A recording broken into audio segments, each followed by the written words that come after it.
Hello, everyone, and welcome back. Today we are looking at the Thrush, um, nicknamed as the Frisbee by the Capellian pilots.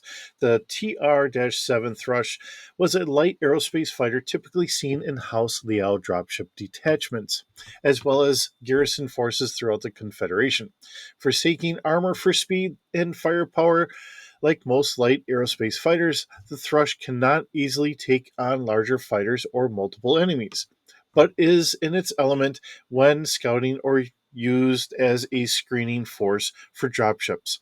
The major drawback to the circular wing design is that the Thrush can enter an uncontrolled spin on entry into a planetary atmosphere.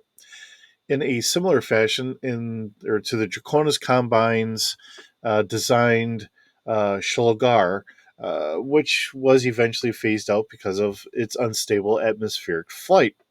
The craft usually can be brought back under control, but at the loss of precious seconds of maneuvering. Weapon wise, the Thrush carries three Kajak. I'm murdering this here, but please, I do apologize. We'll say the Kajaka Type 2 Bright Blossom medium lasers, more than enough firepower for scouting and screening for the already heavily armed dropship. Variants here we have the TR5, otherwise identical to the TR7. This variant upgrades to ferrofibrous armor, adding one additional armor point per wing. We have the TR7P. This variant removes the nose mounted medium laser and upgrades the wings lasers to medium pulse lasers. Then we have the TR8. Using newer technology, the single heat sinks are upgraded to double heat sinks, and the standard lasers are replaced with medium lasers. And finally, we have the TR9. This version uses an XL engine to free up enough weight for two medium re energized lasers and three medium lasers. It is protected by reflective armor. Now, because we do not have a lot of extra variants here, we will actually read off the two customs here. We have the Thrush Nanook, the personal fighter of the pilot known only as Nanook. This Thrush was heavily modified by Vinning Engineering and Salvage Team to use experimental technology, armed with two nose-mounted Clan medium lasers and a Clan medium pulse laser in each wing. Nanook's Thrush was capable of inflicting significant damage. A rear-firing small laser discourages pursuers. For protection, the fighter carries a patchwork mix of laser reflective armor on the wings and reactive armor on the nose and aft fuselage. To increase the fighter's top speed, the Vest engineers equipped it with an XXL engine. Then, last of all, we have the Thrust Maximilian, used by Marshakova for high speed insertions. The Thrush variant removes the standard TR7 engine and replaces it with a 325 rated XL engine. This allows the Thrush Maximilian to reach a top acceleration of nearly 12 gravities. It also carries an additional half ton of armor protection, 6 tons of fuel, and is equipped with 1 ton of cargo. This to make room for these modifications, two of the medium lasers were removed. Notable pilots, nothing is listed here outside of our two custom variants. Getting into our pictures, we really only have the two. The original 3025 technical readout, which was done by David Dietrich.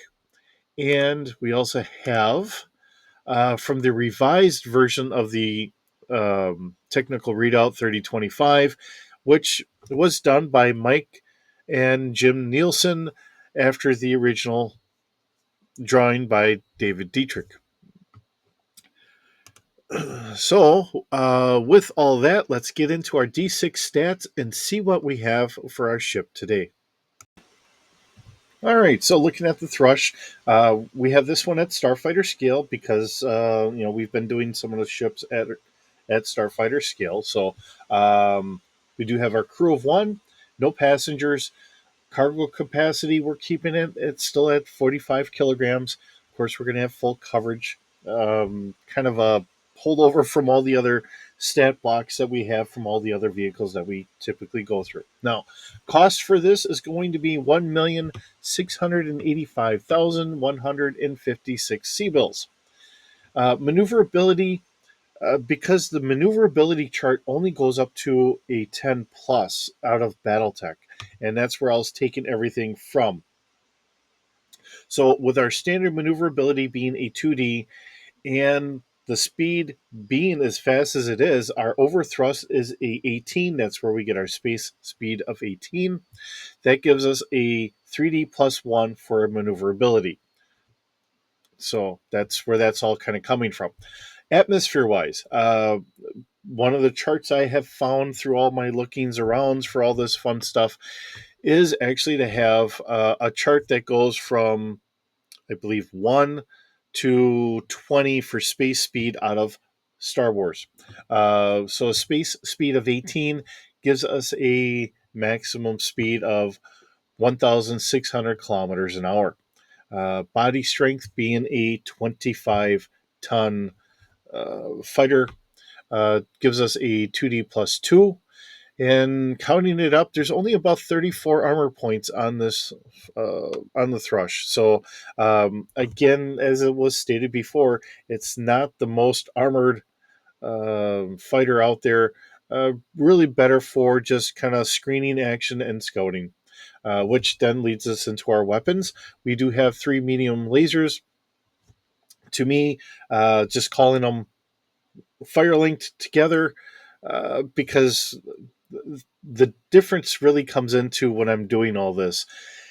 In Star Wars, we're not worrying about the heat like we have to in Battletech. So that really changes a lot of things. But I'm putting this into a role playing sense and not the tactical armored sense that we would have out of Battletech.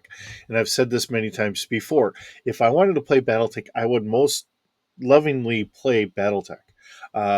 Doing this in a role playing sense, which I've got enough other stuff or whatever, and my hope is to try and find some time, and we're going to get this all into a role playing game. All this silliness that I've been doing here, whether you're watching just this or some of my other stuff, all being brought into the D6 universe, there's a overarching reason for all of this. Just outside of my own silliness in my own little head, but we will get a role playing game that's going to encompass all of this. And I think I've got it worked out how it should probably work the best. Just throwing it out that way. All right. So, getting into our weapons, we do have the 3 medium lasers. They are all fire linked together. They're forward facing. We do have one in the center torso or in the nose and one on each wing, but they are forward facing. So, fire linked they are.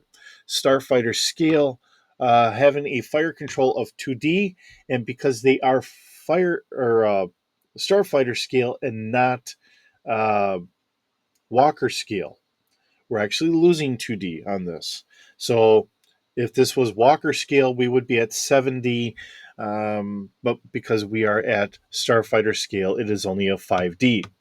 Now, if you want to make this Walker scale, please, by all means, just change that up, make it a 7D damage, which would then make it easier to try and hit like speeder scale vehicles, or even if you're doing strafing runs, possibly personnel as well.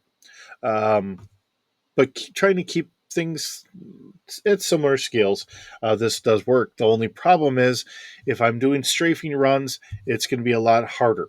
If I'm trying to shoot at a battle mech, I lose the 2D, and now it's just whatever my natural starfighter gunnery skill is going to be. So that's where things just get a little goofy on that.